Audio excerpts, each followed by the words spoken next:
بسم اللہ الرحمن الرحیم۔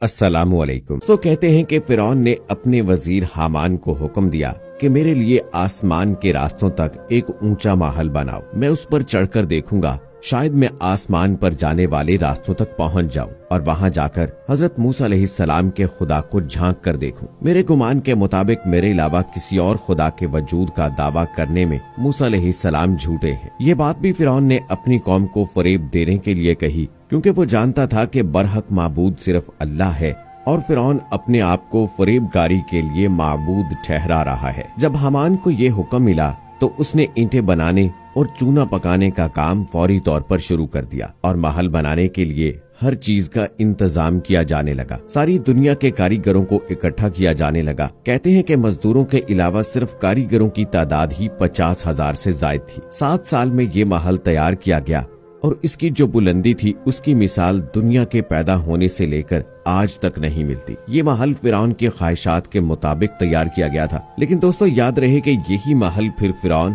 اور اس کی قوم کی تباہی کا ذریعہ بھی بنتا ہے، اور اللہ تعالیٰ نے اپنی قدرت سے اسی محل کے اندر حضرت موسیٰ علیہ السلام کو پالا اور پھر اپنے پیارے رسول کو جب نبوت دی اور حضرت موسیٰ علیہ السلام نے اللہ کا نام بلند کیا تو فرعون کا زوال شروع ہوا۔ دوستو آج کی ویڈیو میں آپ کو فرعون کے محل کے کچھ خفیہ راستوں کے بارے میں آگاہ کریں گے۔ لہٰذا دوستو روایات میں آتا ہے کہ جب فرعون کا محل تیار ہوا اور اس کو اس کی خواہشات کے مطابق تیار کیا گیا تو حضرت موسیٰ علیہ السلام پر یہ شک گزرا اور آپ علیہ السلام کو اس بات کا دلی صدمہ پہنچا۔ تو حضرت موسیٰ علیہ السلام پر اللہ تعالیٰ نے وحی بھیجی کہ اس خیال کو ترک کر دو اور اس کے بارے میں مت سوچو، کیونکہ میں اس محل کو ایک لمحے میں ہی برباد کر دوں گا۔ روایات میں آتا ہے کہ جب محل تیار ہوا تو فرعون اور اس کے خاص لوگ محل کی چھت پر چڑھے اور انہوں نے آسمان کی جانب تیر برسائے۔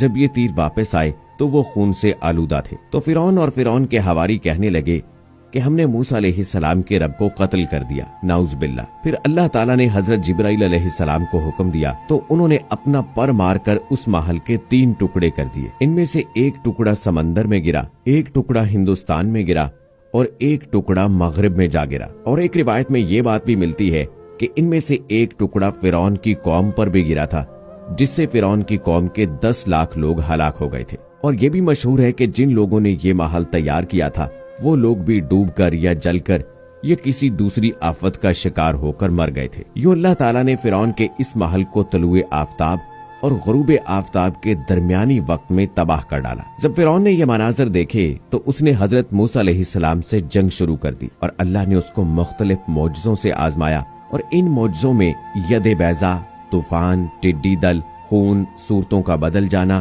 اور دنیا کا پھٹ جانا شامل تھا۔ کہتے ہیں کہ فرعون نے خدائی کا دعویٰ کرنے سے پہلے یہ محل تیار کروایا تھا اور اس نے مرکزی دروازے پر بسم اللہ الرحمن الرحیم لکھوا رکھا تھا، اور جب موسیٰ علیہ السلام نے اس کو اللہ تعالیٰ کی طرف بلایا اور اس کو دعوت دی تو اس نے انکار کیا اور سرکشی اختیار کر لی۔ حضرت موسیٰ علیہ السلام نے فرمایا، اے اللہ، میں فرعون کو بار بار آپ کی طرف بلاتا ہوں لیکن مجھے اس میں کوئی بھلائی نظر نہیں آتی۔ اور اللہ تعالیٰ نے فرمایا، اے موسیٰ، تم اسے ہلاک کر دینا چاہتے ہو؟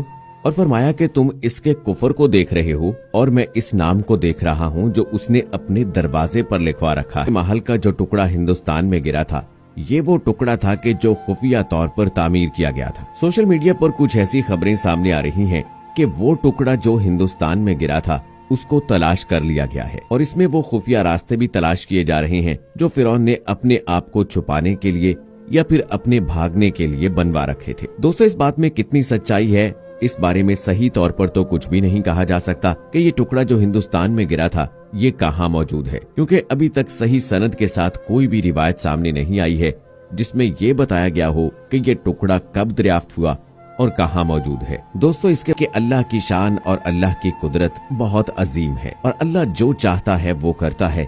اللہ کے علاوہ جتنی بھی طاقتیں ہیں وہ سب اللہ کی طاقت کے سامنے ہیچ ہیں۔ یاد رہے کہ فرعون کا زوال تو اسی وقت شروع ہو چکا تھا جب فرعون نے خواب دیکھا کہ بیت المقدس کی طرف سے آگ آئی، اس نے مصر کو گھیر کر تمام قبطیوں کو جلا ڈالا، بنی اسرائیل کو کچھ ضرر نہ پہنچایا۔ اس سے اس کو بہت وحشت ہوئی۔ کاہنوں نے تعبیر دی کہ بنی اسرائیل میں ایک لڑکا پیدا ہوگا